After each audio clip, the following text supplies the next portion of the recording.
I think they are already online. Sorry. Yes. Nuri, are you there? Would you mind putting it, if you hear me, can you put something in the chat?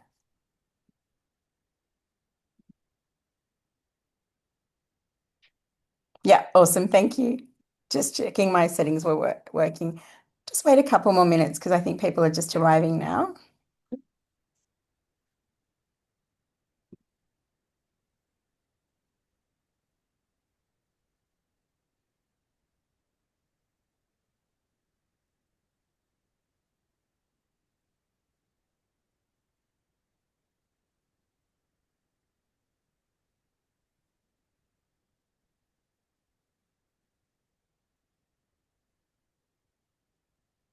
Yeah,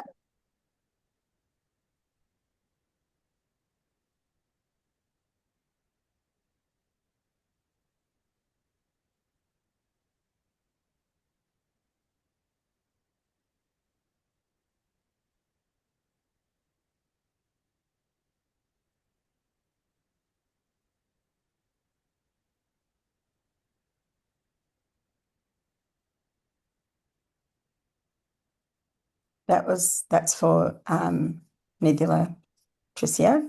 Please ignore that.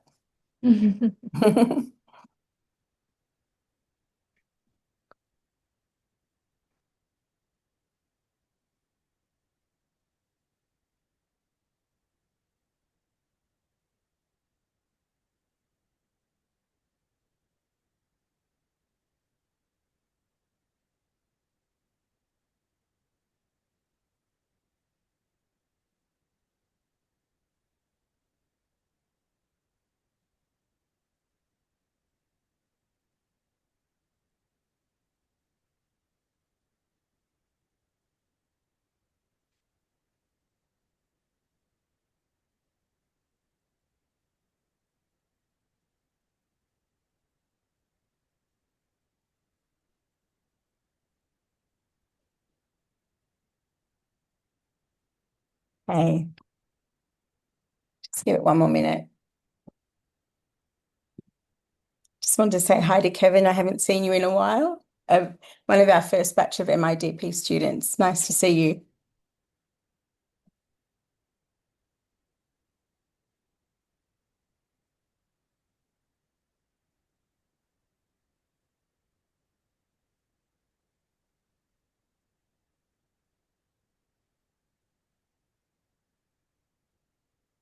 Okay. Whoops, sorry.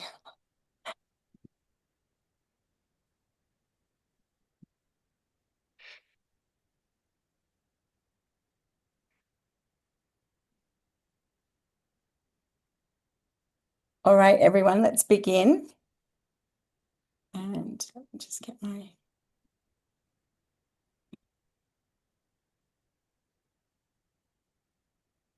Okay. Thank you so much, everyone, for joining us. I suspect people will be coming in late today. I'm really honoured to welcome you and to welcome our guest speaker, Trissia Wijaya, who is going to talk to us about Trump 2.0, which I think has been on everyone's mind for the last few months. My name is Dr. Samanthi Gunawardana. I'm from Monash University. I'm a lecturer in gender and development and a fellow in the Monash Global Peace and Security Centre. I want to acknowledge that we meet on the traditional lands of the Wurundjeri Woi-wurrung and Bunurong peoples of the East Kulin Nation. I'd like to pay my respects to elders past and present and to all and any Aboriginal and Torres Strait Islander people with us today. I'd also like us to remember that yesterday was National Sorry Day and reflect on the enduring legacies of colonialism, including maybe more, historical versions of militarized economic expansion. So this is our final AUKUS seminar for the semester. We hope to continue this series next semester as well. For those of you who are unfamiliar with the Australian semester system in general, our, um, our year is divided up into two main semesters with the winter break in the middle. Without further ado, I would like to hand over to Trissia. She's currently a McKenzie postdoctoral fellow at the University of Melbourne. Her research looks at the impact of this type of economic expansion and different economic models, which we call neoliberal.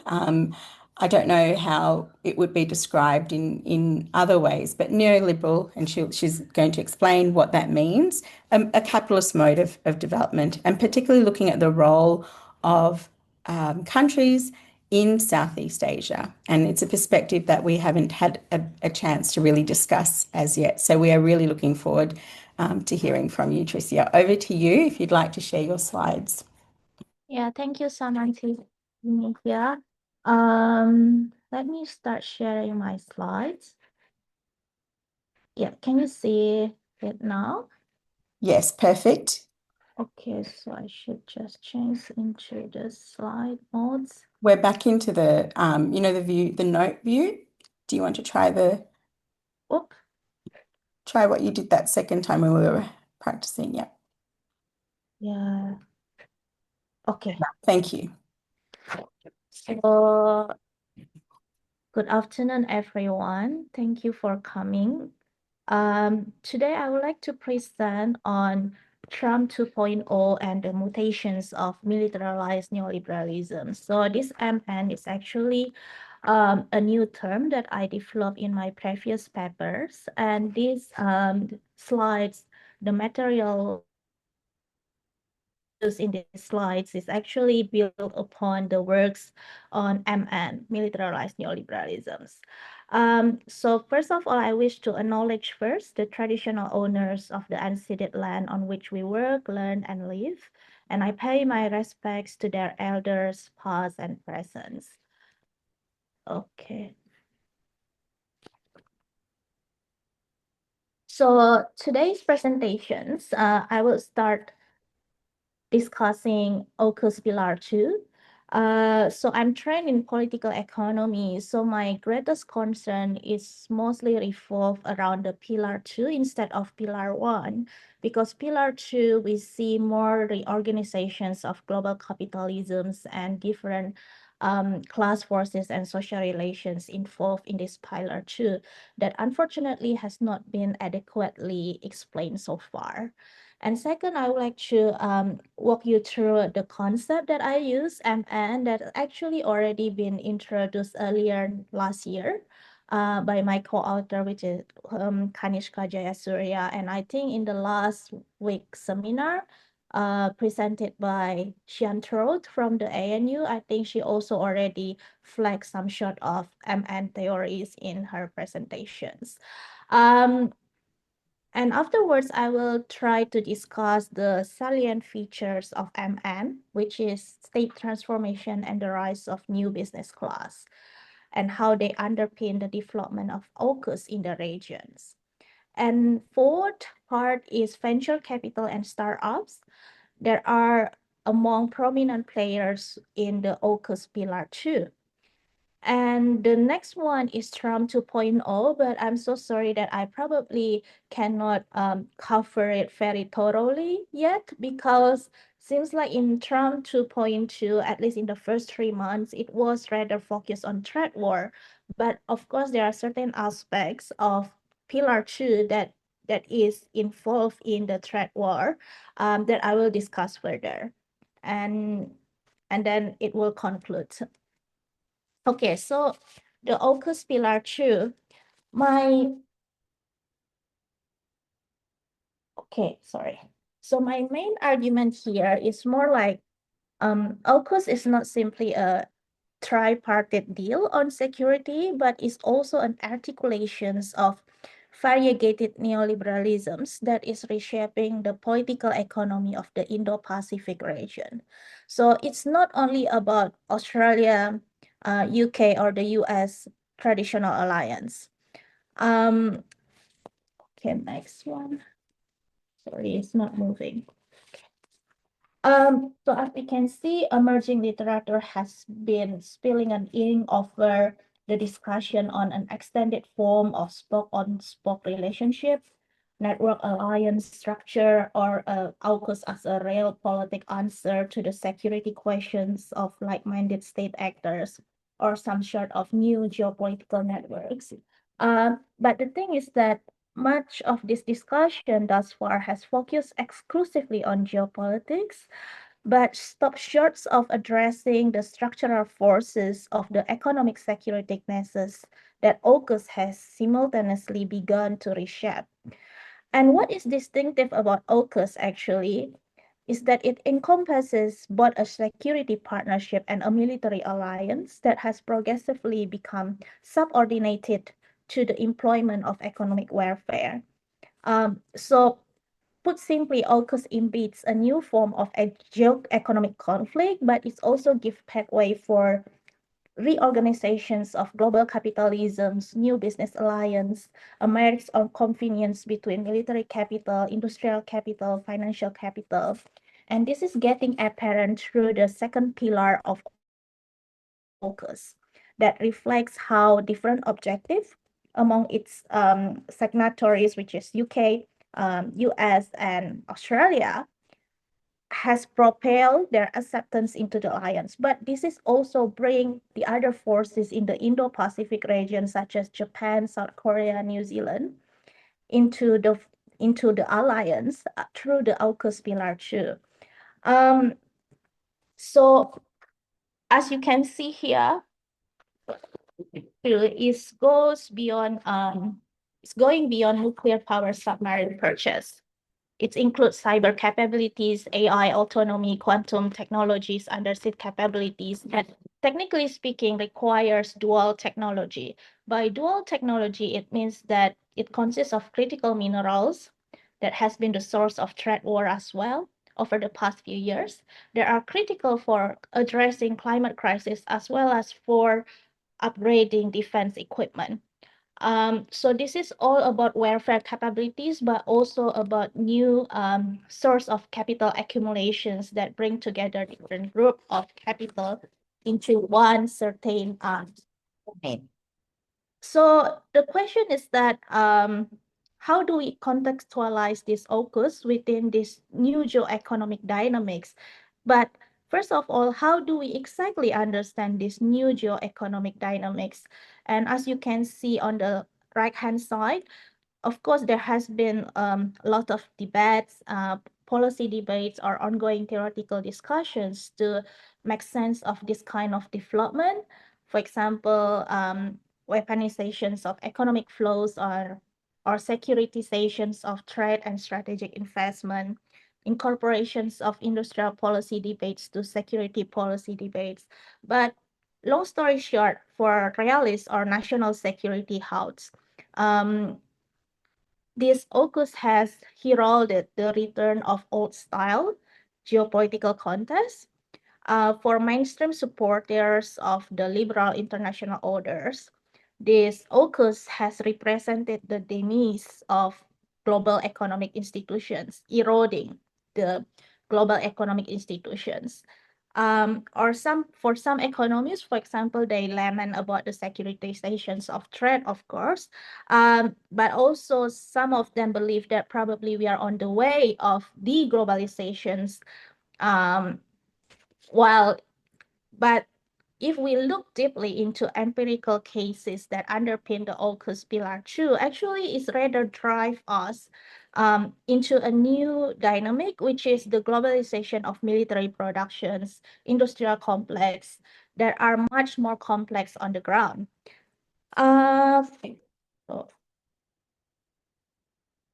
So what actually missing in this account of AUKUS is the way AUKUS is reshaping the region through geopolitical economic arrangement that I call militarized neoliberalisms, or just put it as MN to just shorten the word. So the argument here is that one should not readily assume this means the mere securitizations of economic issues are a mechanism to separate the state from the market. So as Jayasuriya mentioned earlier in his path-breaking work published in 2021, the emergence of new forms of geopolitical context cannot be simply reduced to issues of power transition or conflict over values, the kind of insider baseball discussion that seems to be popular with think tanks and in influential quarters of the strategic studies academic. And indeed, over the past few years, we have seen the emergence of regulatory cartographies that lead us to different imaginaries, such as Quad, security-based order, like-minded alliance, and so on and so forth. But more than that, what we should be able to gauge is that the mutations of neoliberalism itself and put AUKUS into that kind of context. So AUKUS should be repositioned within a broader context of state transformations and social relations between different political economic groups. In other words, we should move beyond state-centric analysis. Okay. So what MN actually brings to the table? So this MN has its roots in the uneven and combined developments, and is actually a product of political and economic crisis of previous iterations of neoliberalisms. But it's far from clear that it will be able to manage this crisis or not. So for example, in the past, we celebrate neoliberal globalizations when the China became the factory of the world, and then the United States has experienced a huge or dramatic deindustrializations, and instead become an important market of Chinese products. But this led to different crises. And in China itself, there has been an ongoing crisis of profitability itself, like the downfall of construction sector and so on and so forth. And in the US itself, there has been a crisis that led to the vulnerability of middle class. So that's one of crisis that actually happening and can be linked to the AUKUS pillar too, but no one really ever deeply look into that dynamic. So within the MN, what happening here, there are three salient features. First, we see the fusions of economic security institutions. That's one of important forms of the state nowadays, be it in the United States, in Australia, in Japan, South Korea. So this is not only about the core countries or great power, but also has a spillover effect in the other countries as well. First is repurpose and reorganize security institutions and alliances in a way that can enable or facilitate global economic accumulation by states. How does it work? And I will explain it later in the next slides. And the second point is that we can see how the state and market reconstitute each other, but in turns, they reinforce neoliberal globalization in a variety of settings. And even though we probably see like-minded alliance friendshoring, it doesn't necessarily mean deglobalization, but it's actually reglobalizations in the different ways. Be it state capitalisms or a new form of state capitalisms and the military industry and so on and so forth. Oh, give me, oops, sorry, did I? Okay, I think I accidentally closed the slide. That's okay. Do you want to like, we can see the slide with the submarine and militarized neoliberalism on it. Sorry. That's Let okay. me back. Oops. Maybe it's like if you stop the share, that might help. Right. I accidentally closed it. Okay. Sorry about the That's technical. okay. No worries. Yeah, this is why AUKUS Pillar 2 is important. We need an advanced technology. Yes. So can you see here, see the slide now? Yep, we can still see the militarized neoliberalism slide. Yes. So this is about AUKUS, and importantly, what is it actually AUKUS Pillar 2? So here we understand it as an extended form of institutions underpinning liberal orders. somehow it's still within Washington consensus, it's still benefited from free trade or some sort of economic agreement, technocratic institutions. But the thing is that it's realigned both security partnerships and industrial policy with different market-based activities. And somehow it also brings security interests to market decisions. So it's no longer purely technocratic or far from executive discretionary power, for example, but because it brings security to the market decision, somehow we can see executive aggrandizement in this regard. Okay. And then as we follow emerging literatures in this field, we also see the rise of nomenclatures, how people use different nomenclatures to understand this complex geoeconomic shift in the regions. Some also coin it as military-industrial complex, or Sian Trot said military-industrial academic complex, something like that.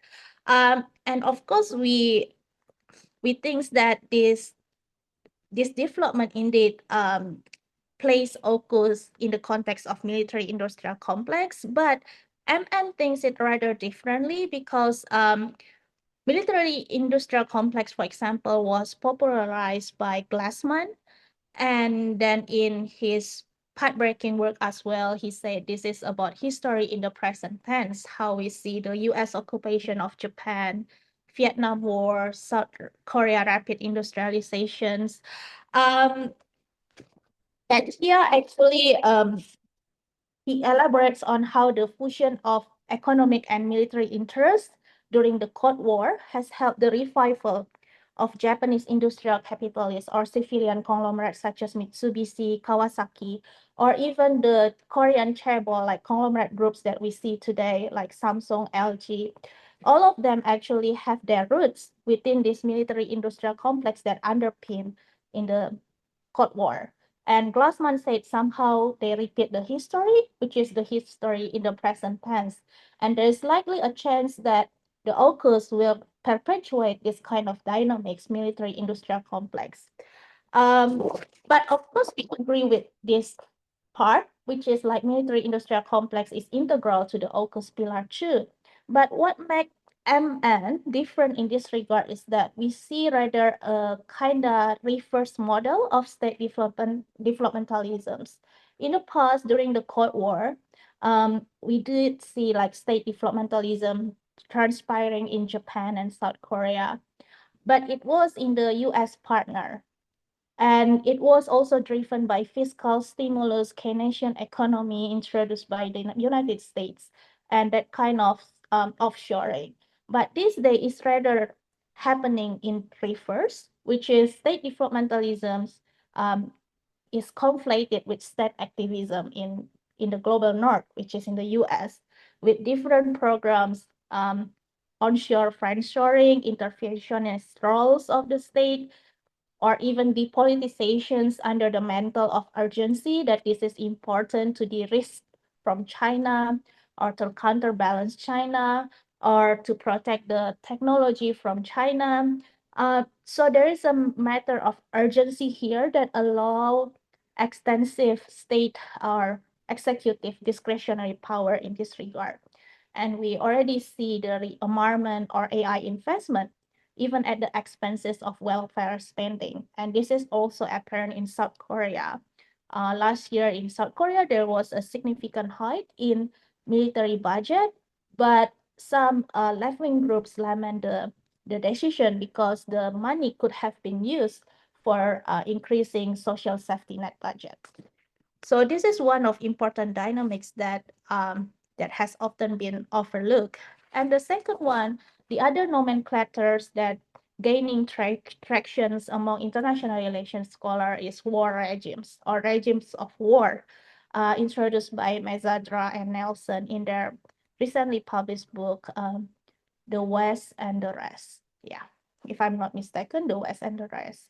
And in their book, the nomenclatures that they use to describe the current geopolitical economy is that regimes of war, which is a militarization of political and economic life that exceeds the actual engagement of military forces on the ground and might even exist independently from such mobilizations. Um, of course, we agree with this kind of war regimes, and but within MN, we rather see this war regime as an extension of the organizations of capitalism. Because with this MN, actually, we can see a broader political and economic process that is reshaping connections between the business and military sectors, different social class forces, industrial policy, and the new developmentalism. So the MN is actually, it's co-evolving the new Washington consensus institutions or within the new war regimes, and it has implications on class structure and transforming capitalist production. And this is what happening in the AUKUS Pillar 2, especially the production regime that gives shape to this Pillar 2 domains such as AI, semiconductors, dual technology, and so on and so forth. And okay, next. So important components here is actually about state transformation and how does it work. So within the state transformations, we see a very significant changes in the nature or in the function of state institutions. For example, in Australia, we see how the export finance facilities right now incorporate some security imperative to their decision makings in giving loan or facilities. Likewise, we also see the increasing role of defense agencies in screening investment or deciding the feasibilities of a targeted investment project, especially in critical minerals or in any AI or semiconductor system. But important here is that we see the increasing regulatory control. By regulatory control, it means that state adopt varying market coordinations and regulations motivated by geopolitics that in turn reshapes market mechanisms and enable direct decision makings. So it doesn't mean that certain capital forces hijack the state. For example, mining giants, critical mining producer hijack the state interest uh, on behalf of their material interests. It doesn't necessarily that way, but it's rather about how state assumes that this capitalist interests as a general interest that are critical for economic growth, sustained job, employment, and regional spillover, and so on and so forth. And somehow this is being translated into techno-nationalisms or any kind of industrial policy, such as friendshoring that was introduced by Biden in the past. And in terms of AUKUS, there are a case in point here. For example, under the Australia-United States Climate, Critical Minerals, and Clean Energy Transformation Compact, we see how US Congress has added Australia as a domestic source under Title III of its Defense Production Act. And as a result, this makes Australia suppliers of critical minerals and technologies eligible for accessing US funding. And for example, Fortescue has also benefited from this scheme, secure 24 million USD from Michigan State to establish an advanced manufacturing center. In the past, this kind of clean energy productions was equivalent to some sort of technocratic actions or even was subordinated to broader governance like Paris Agreement and so on and so forth. But right now it's getting fused with the security institutions and it's being strongly embedded within a series of regulatory control that imposed by the state. Is not necessarily representing the interests of fossil fuel, for example, but somehow it's being culminated within the general interest. And this is also happening in the other cases, for example, Australia Defence Threat Control Amendment Act 2024, how the government pushes legislative efforts to facilitate transfer of control goods and technology between AUKUS states without export license. to speed up delivery of critical defense capabilities. And interestingly, South Korea, they are not only selling K-pop, K-food, K-culture, but also K-defense through their own regulatory controls. And over the past few years, there has been strong evidence that the export of South Korea defense equipment has been increasing, and they also have been investing in AI, including in Australia itself, how they try to fill in the AUKUS Pillar 2 as a supplier. For example, in December 2023, the Korean National Assembly passed the revised enforcement decree of the Financial Investment Services and Capital Market Acts, with both ruling and opposition lawmakers supporting the amendment. So we did see the depolarization in this regard, because this interest is fused within military imperative and economic reorganization of capital. Okay, and here we also see the new state activisms. This is what I mentioned just now, as the state select groups of capital, such as civilian conglomerates, even though they were not part of the traditional equipment suppliers, as if these forces are representing national interests, gaining popular support for various campaigns of national security and R&D advancement. And this is so apparent in Japan. For example, Mitsubishi Heavy Industry, even though in the past, especially during the Second World War, they were actually the hardcore military equipment producer. But slowly, after surrender, they become the just normal civilian conglomerates or trader companies.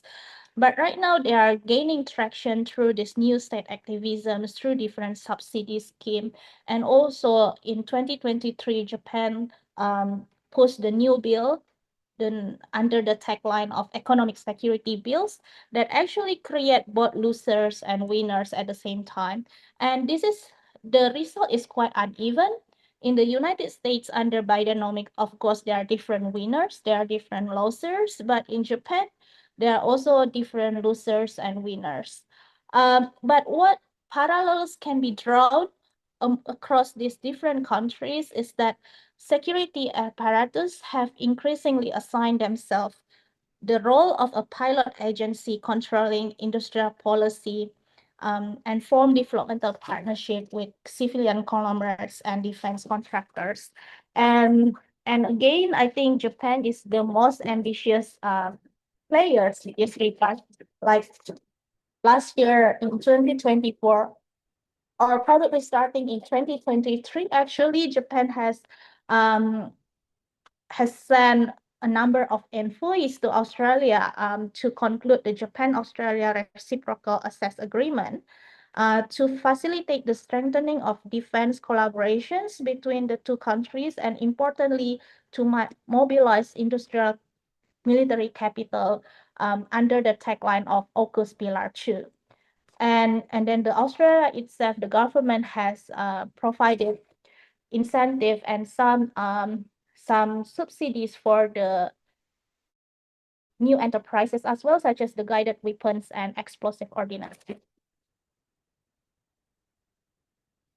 And interestingly, in the US or in the UK, we have seen a marriage of convenience between military capital and venture capital. As a result, this expands the structural power of venture capital in contemporary capitalisms. So as we know, probably before COVID time, we did see the rise of startup companies everywhere. But these startups are mostly concentrated in the low-intensive technologies industries. But right now, we have seen a shift in the financing scheme and priorities, where this venture capital is targeting AUKUS Pillar 2 startup company, which is the company that has a competitive edge over this technology, dual technology especially, and who can fill the AUKUS Pillar 2. So in the context of AUKUS, we observe how the state reconciled the interests of these venture capitals through accumulation vehicles such as startup. So here, the venture capitals act as an intermediaries between the state programs and the technology startup. As a consequences, this helped boost their power to structure through growing investment in military expenditure and various initiatives such as techno-nationalism, the one that under the tagline of techno-nationalisms. And as you can see on the right-hand side, there is a EQT, IQT under Central CIA. They did provide finance for tons of technology startup in the regard, but they are not sovereign wealth fund, but they are just acting as an intermediaries between the state capital to this new industry forces. It's also happening in the UK, while UK have their own sovereign wealth fund alike, such as the National Security Strategic Investment Fund, that is used to finance dual-use advanced technology startup. And it's a joint initiative between British government and the British Business Bank. So they show us how there is indeed a marriage convenience between military capital, state capital, and venture capital, and how their interests are being reorganized within this AUKUS Pillar 2. Okay. And this is also one of the example of the previous one, which is DIB, Defense Innovation Board. Defense Innovations Boards are linked to Bidenomics actually. At the time there was a greatest involvement from Silicon Valley affiliates to extend the state funding to some Silicon Valley startups under the tagline of techno-nationalisms. And as I highlighted here, since September 2023, it also helped manage the Deputy Innovation Steering Group, develop new governance process for partnering with the services to scale procurements of commercial capabilities addressing critical warfighter problems, and collaborated with international partners such as Japan, UK, Australia, Singapore, France, India, Taiwan, Ukraine. And look at the names. It's really working based on geopolitical blocks, creating new geopolitical order, but somehow this new geopolitical order enables certain business initiative. And this is one of key pillars of MN that we can observe nowadays. And right now, during Trump 2.0, at least in the first 3 months, there is nothing changes when it comes to this Deputy Innovation Steering Group. It was still there. They are still working, and the objective remains same.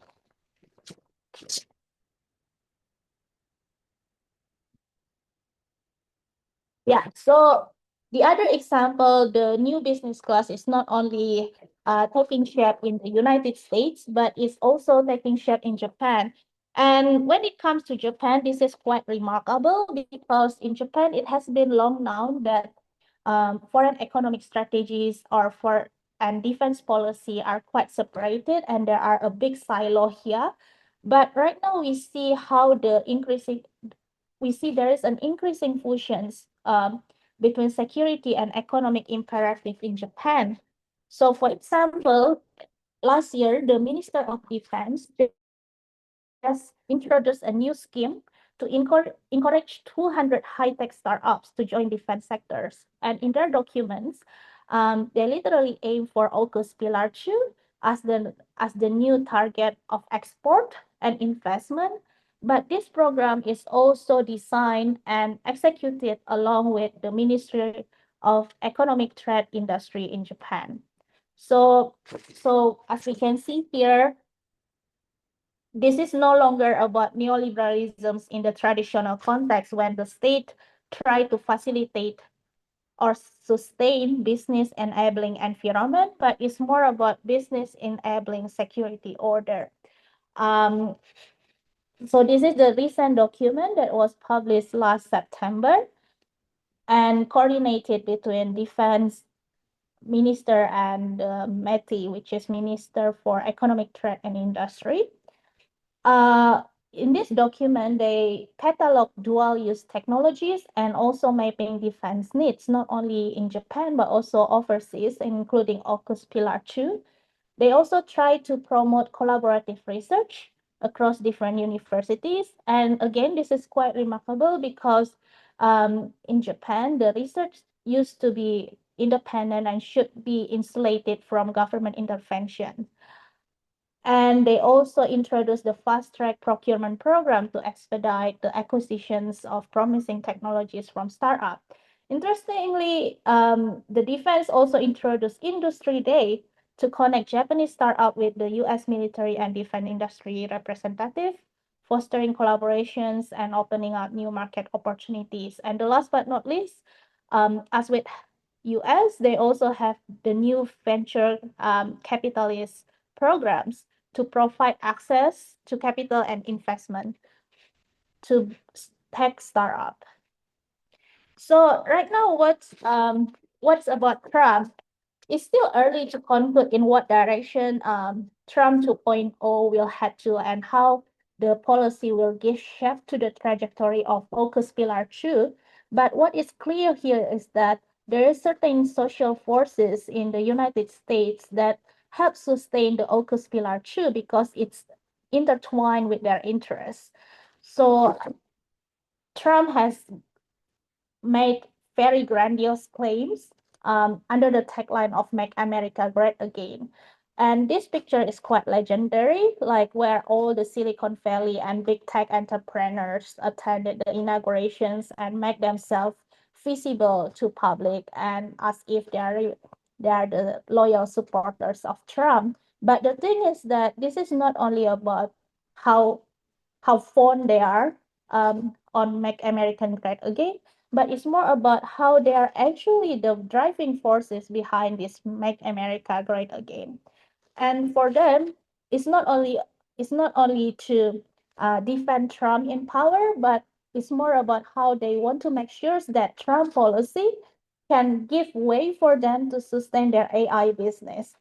So there is a recent article written by Foster that is published in the Left Review magazine, and in this article, Foster wrote that it's clear that the tech oligarchs were at the center of his support. Although a billionaire, Trump is a mere agent of the political economic transformation in ruling class rule taking place behind the fields of a national populist grassroots movement. And indeed, we see here the Amazon big boss, Silicon Valley Finance, or even Mark Zuckerberg.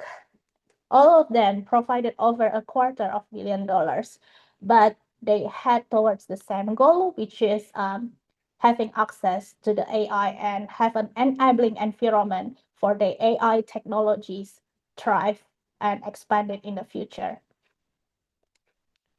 But of course, as I mentioned earlier, this is not only about dominant forces driving AUKUS Pillar 2, but there's always the winner and the loser. And in April 2025, different from the other domain, at least in AUKUS Pillar 2, we can see how the Trump, at least, there's a tendency among Trump and his affiliates to sustain what has been promoted by Biden. So in April 2025, Trump even escalated the action further and planning an executive order that will have its rules governing export of military equipment.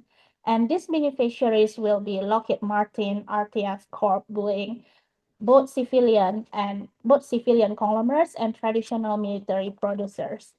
But at the same time, it also produced new losers, such as semiconductor that being hit by Trump trade war policy. And even though the semiconductor or chips producer, they are central to Pillar 2 AUKUS, but they didn't have direct benefits from what Trump has been promoting. So, for example, NVIDIA, like Jason Huang keep lamenting about the policy and say how the US AI chip controls is a failure. And actually, almost half of the consumers of NVIDIA are largely concentrated in China. So this rather raised a big issue for some players in the industry. But on the other hand, there's hundreds of Aussie business sign up for AUKUS supply chain opportunities through different schemes that are being introduced by Albanese government, for example, for SME or the startup based in Australia as well. Yeah, and as usual, we can also see the how there are many think tanks and public intellectuals try to make good use and cast in the different AUKUS business domains. That it is quite interesting to see how different disciplines being brought to the dialogue, but also different kind of industry being subordinated to the pillar two. For example, the reusing waste in manufacturing or defense tech and regional industry. So we see another forms of politics here, such as regionalizations that probably worth being investigated in the next few years. And the cyber warfare, etc., etc. So actually, what's next? Of course, it is still too early to conclude what will be happening in the next few months, because right now seems like Trump priorities is focused on trade war and electrifications, critical minerals, and especially with China. But at least there is certain key within this pillar two, which is the AI technology will be still the main domain that can fuse military capital, state capital, and industrial capital conveniently. But in terms of theoretical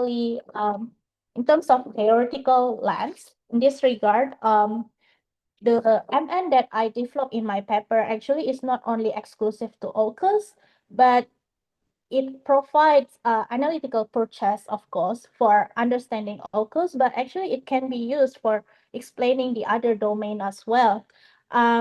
So it can be used to examine class dynamics and policy landscape, especially threat, tech war, semiconductor emanating from Trump 2.0 in the next few years, at least in the next 3 years. And also MN offer an analytical tools that bring us away from Eurocentric conceptual toolkit, because it brings non-core state and peripheral countries into dialogue. And it also see and capture state transformation in a different way beyond state-centric itself.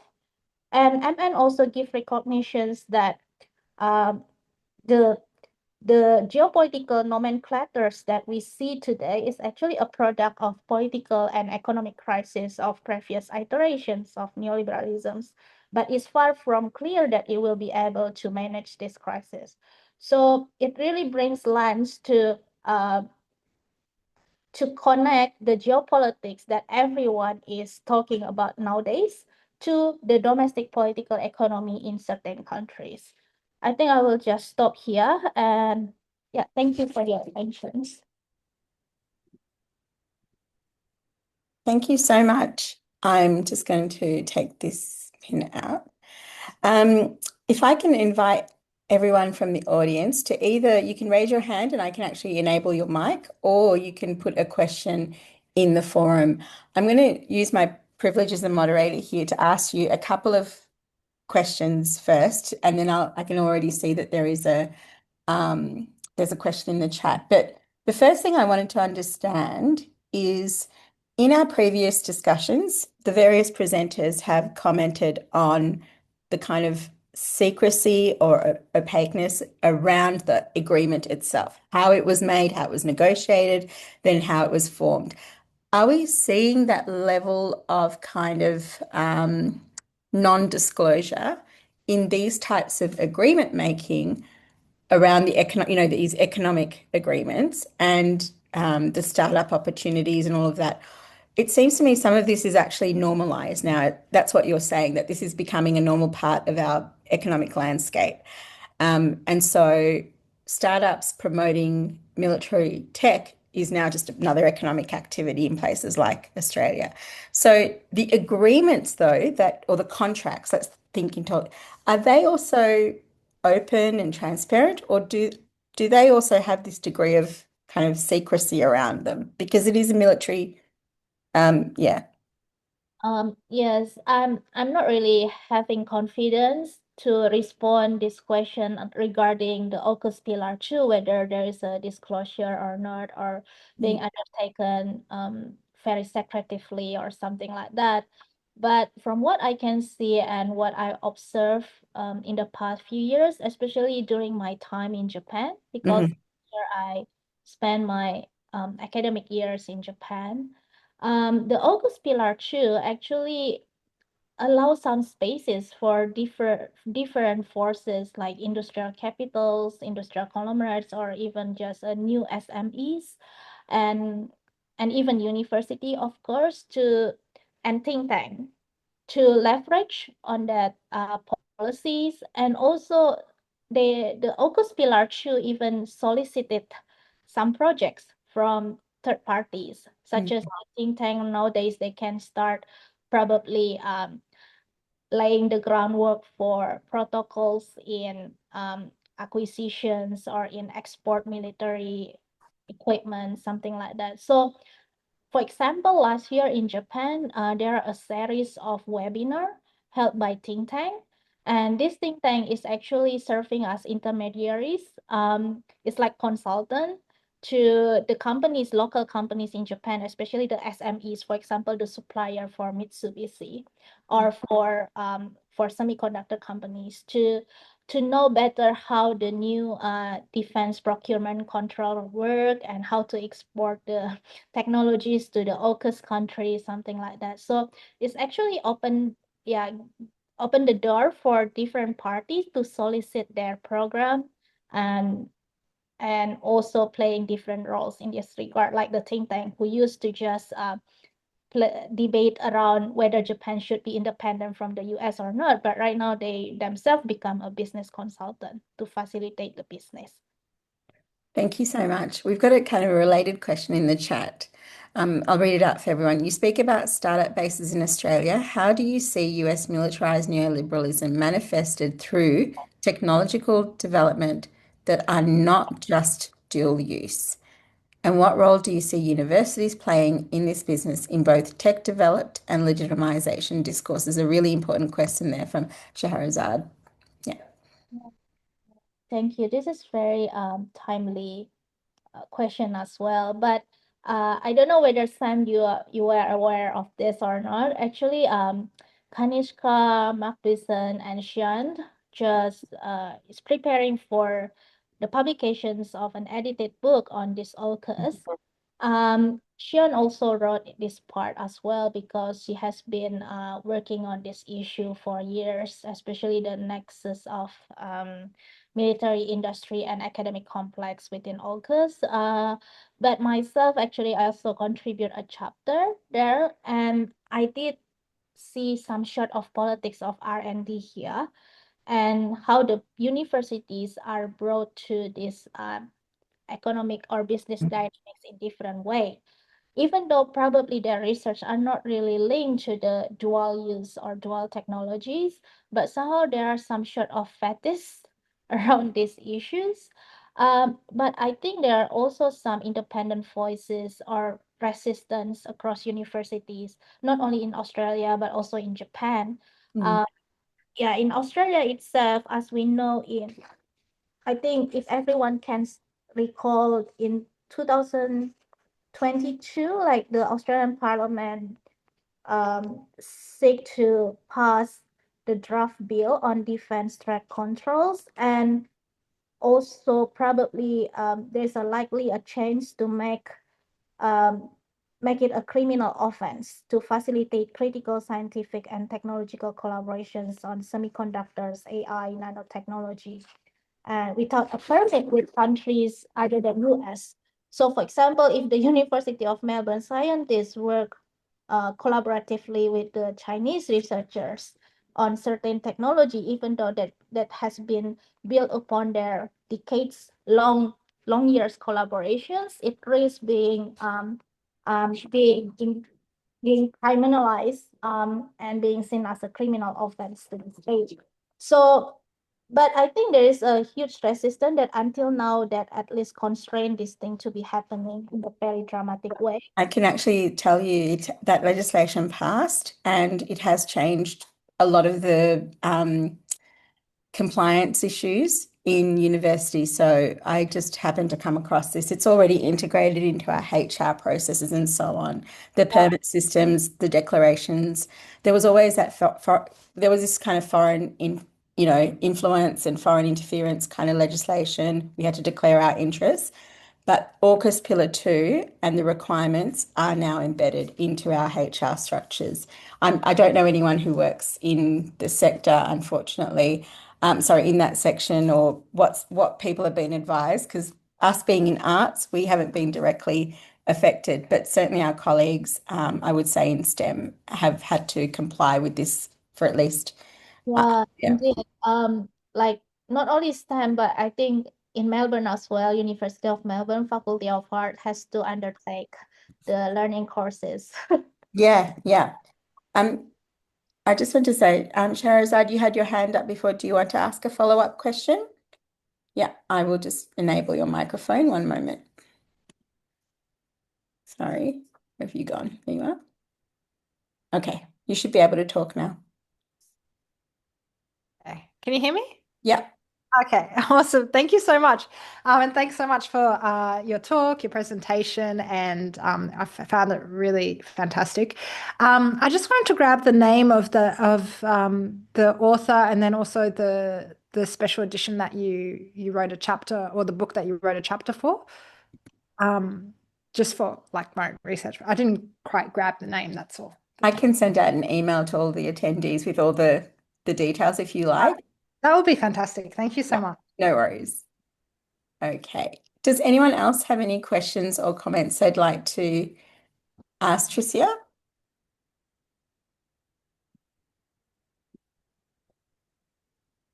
I have another follow-up question while others are thinking.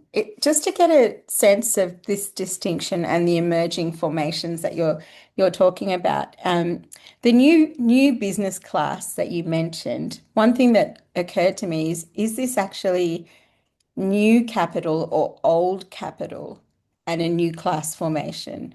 Or is it actually new capital as well? You mentioned the startups and the tech bros and all of those surrounding Trump.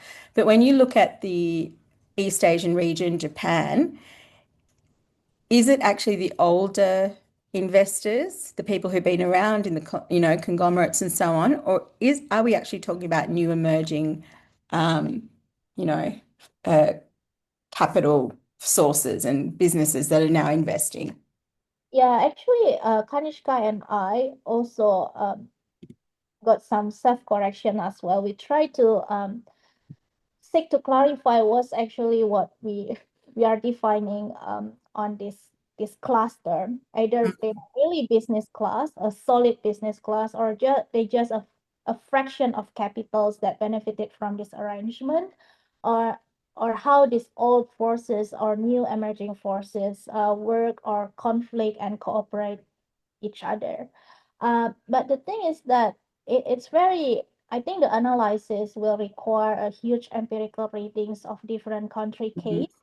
But what we see the similarities across different countries, especially the main power like US, Australia, Japan, Korea, it's more like the rise of nationally grounded capital. So no matter how strong this capital, such as Meta, Mark Zuckerberg, or Microsoft, for example, it's getting clear that they have to be strengthen their base within domestic arena and become a nationally grounded international capital to leverage on this state policy. For example, like Mark Zuckerberg, it is quite clear that in the previous administrations, he's quite supportive of Biden Democrats, but slowly tilting towards Trump. And and and one important step is quite dramatic, I think, like, and even devastating, that uh yeah, I think I read down notes here, like he even disbanded fact checker team in Facebook, like uh, that has been the source of critiques against Trump, right? Just for the sake of sustaining his AI business. So Mark, who used to be a very like civilian conglomerates that are very international and tech-based entrepreneurs, now become nationally grounded actually. Yeah, so he has to make sure that his interest is being represented as general interest. Mm. That's the main direction we are heading to. And I guess when you said nationally grounded, it was really striking when I read the extract from the critical minerals legislation. Um, and it was about the domestic source, Australia now being classified as a domestic source of critical mineral supply. Is this normal in trade agreements? Has this been done? I don't know much about trade. This is an area I don't know much about, but is such a clause, do we find them in other trade agreements? Yeah, this is what interesting, right? And this is also why last week it became headline news everywhere actually when JP Morgan now just set up a new geopolitics center in their headquarters. So it means that the security imperative now being factored in trade agreements, um, economic cooperations, investment, and so on and so forth. And it can be taken for granted, actually. It does have significant impacts on business and and probably in the worst scenario, the customer need to burden the cost. But that's the different story. But when it comes to critical mineral, it's very unusual and indeed is a striking development for all of us, the regional observers. Critical mineral it used to be seen as the domain of a supply division of labor. It's a very clear-cut division of labor, while the peripheral countries, resource-rich countries, just produce and China process, and the US will be the market. But nowadays it changed, and there is also sustained efforts in the global north to make themselves central to the supply chain. And this getting securitized, politicized, and also involve direct policy making. No longer about technocratic, no longer about business costs per se, business wise. I mean, but like each geopolitical decisions are being weighed in the directions of how investment being undertaken or acquisition being done. Mm. We've got time, if it's okay, and I can keep you for another 5 minutes, Trissia. We've got another interesting question in the chat from Nudila. He wants to hear you talk about any links between militarized neoliberalism and the rise of populism and nationalism. In fact, that's what you were talking about in terms of the retreat to the national. Do you see any broader trends in that? Mhm. The link between militarized neoliberalism and rise of populism and nationalism. Um, yeah, but I think I wrote briefly about the link between nationalisms and the current geopolitical disorder in a co-author paper with Kanishka as well in International Affairs. But we argue that economic nationalism doesn't necessarily make the state control all the business activities, or they just dismiss the neoliberal order that they have been benefited for long, such as trade agreements, cheaper goods from China or from Vietnam, etc., and so on and so forth. But it's more about how these nationalisms that probably in the current form of MN, expressed through techno-nationalism, for example, um, have themselves reinstated different kind of class relations. For example, in Japan, there are indeed techno-nationalisms, right? But but it leads to different form of regional politics actually. So if you go back to the news and especially trace all the news in 2022, 2023, we saw the increasing friendshoring as well, especially when the South Korea, even South Korea companies now invest in Japan. But it's not in the core areas of Japan, but it's more about in peripheral region in Japan, which is Kumamoto Prefecture. So we also see new kind of class dynamics within the country itself. So it's not only class dynamics across like within the US, but also there are different dynamics, and it combined together, it generated an uneven and combined development at the same time. So the bottom line is that this is, if we're thinking from an inequality or inequity point of view, it's deepening inequalities and Yeah. widening the gaps. Yeah. If you, sorry, I have one tiny little question. If you wanted to give, or if you wanted to offer some insight to a general, let's say an Australian public or policymakers, the question is, why should we care about this? Isn't this, it's good for the economy, it's new industries. Are there any notes of caution or optimism that you would share as your last word based on your analysis? Yeah, how to say, I think it's come to the moment when we should reflect Mm, what the heck we have been doing in the past few years, because um, during Cold War, actually, we received, sorry, not during, in the aftermath of Cold War, um, we did receive some sort of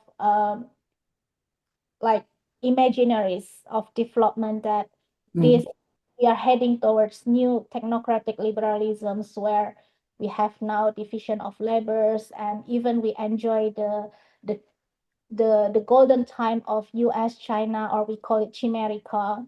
Um, like the neoliberal order really benefit especially developing countries in different ways. But right now, especially after COVID time, and of course we enter different crisis, climate crisis, environmental crisis, interstate conflicts.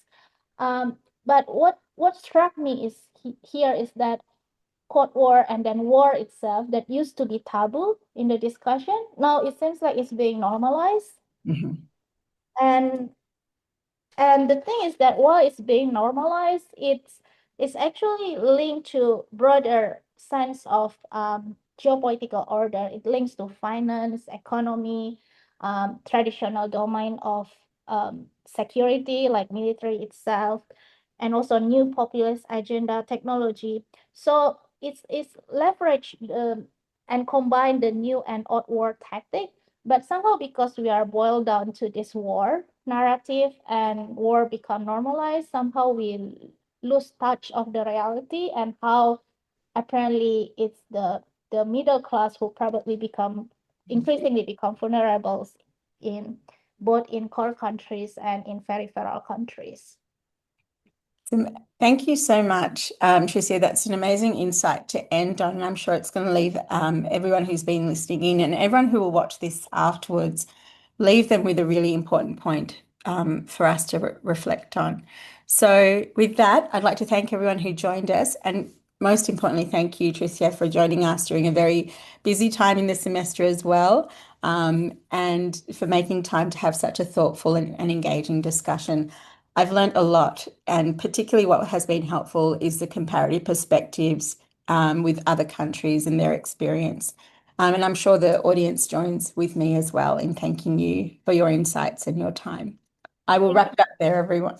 So, Thank you. Have a good day. thank you. Bye, everyone. I will email with new seminars as they emerge. Thanks. All right. So I'm going to end this. Yeah.